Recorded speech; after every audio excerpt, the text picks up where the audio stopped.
A ver, hablemos de un tema que a veces se nos queda en el tintero. CSS. Suele ser esa parte del desarrollo web que como que subestimamos, ¿no? Se ve más como algo artístico que como una ciencia. Pero, ¿qué pasaría si les dijera que tratarlo con el rigor de la ingeniería de software podría transformar por completo nuestros proyectos? Pues hoy vamos a explorar justamente eso, cómo pasar del caos a la maestría en la arquitectura CSS. Y es que, seamos sinceros, ¿quién no ha sentido esa frustración, verdad? Escribes una regla y ¡pum!, rompes otra cosa en otro lado. Arreglas un diseño en una página y se descuadra en otra. Esta frase de verdad le da en el clavo a ese sentimiento que todos hemos compartido. La broma de que CSS está roto es un clásico, pero quizá, solo quizá, el problema no es el lenguaje en sí.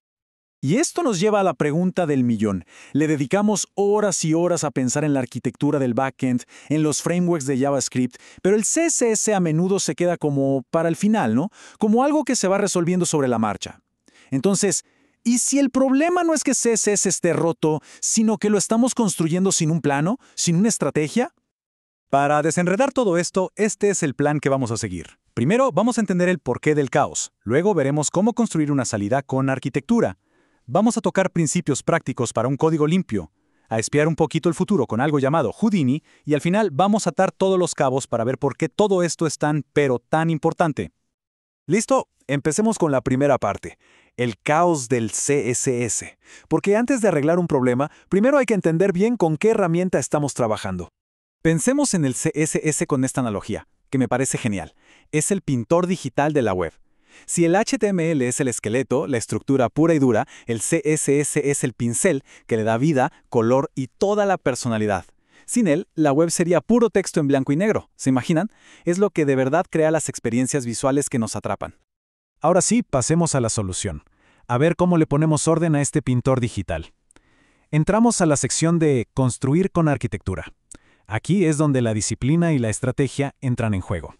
Entonces, ¿a qué nos referimos con una buena arquitectura CSS? Y ojo, no es solo crear carpetitas y organizar archivos, va mucho más allá. Es un conjunto de prácticas para que nuestro código sea fundamentalmente 4 cosas: predecible, reutilizable, mantenible y escalable. Vamos a desglosar cada una. El primer objetivo, que sea predecible. Imaginen que alguien del equipo, o incluso uno mismo después de 6 meses, agrega una nueva clase o modifica un estilo.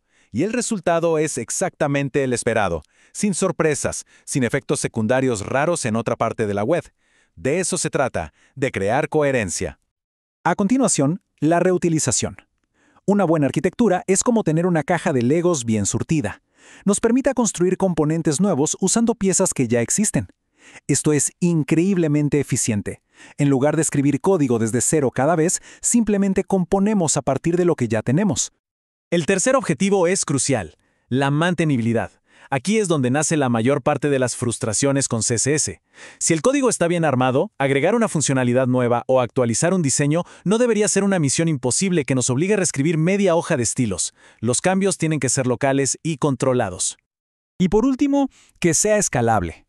Y esto no solo significa que el proyecto pueda crecer en tamaño, sino también en equipo. El código tiene que ser tan claro que un desarrollador nuevo pueda entenderlo rápido y empezar a colaborar, incluso cuando la aplicación se vuelve un monstruo de compleja. Muy bien, ya vimos el qué. Ahora vamos a ver el cómo. Entramos a la sección de principios para un código limpio, donde vamos a aplicar conceptos de ingeniería de software directamente en nuestro CSS. Miren este ejemplo clásico, de Argway contra Wet. En el código wet repetimos el mismo valor de color una y otra vez. En cambio, en el código dry o don't repeat yourself, usamos una variable de CSS. La magia de esto, si mañana hay que cambiar ese color azul, lo actualizamos en un solo lugar y listo. Eso es mantenibilidad en acción. Otra herramienta súper poderosa es una metodología de nomenclatura como BEM, que significa bloque, elemento, modificador.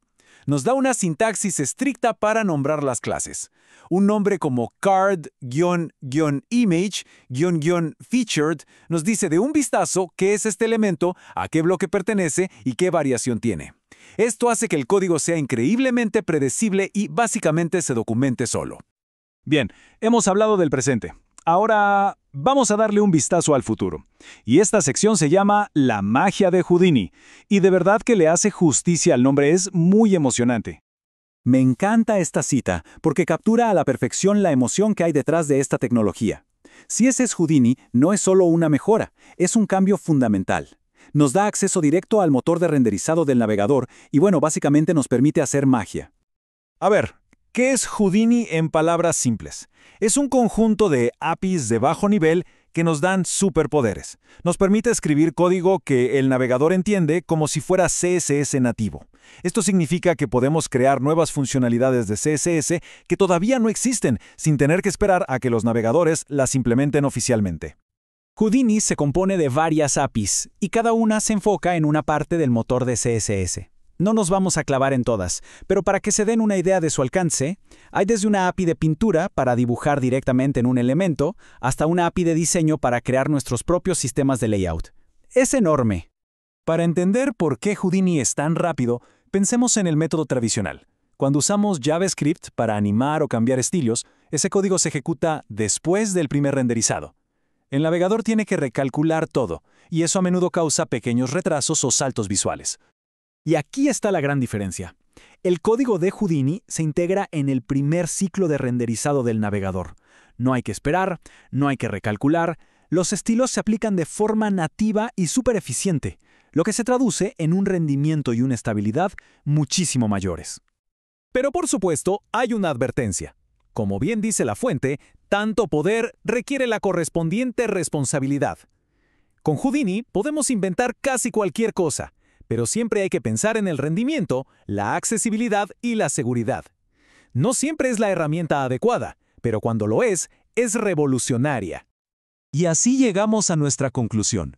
¿Por qué importa todo esto? ¿Cuál es la idea crucial que nos tenemos que llevar de todo esto?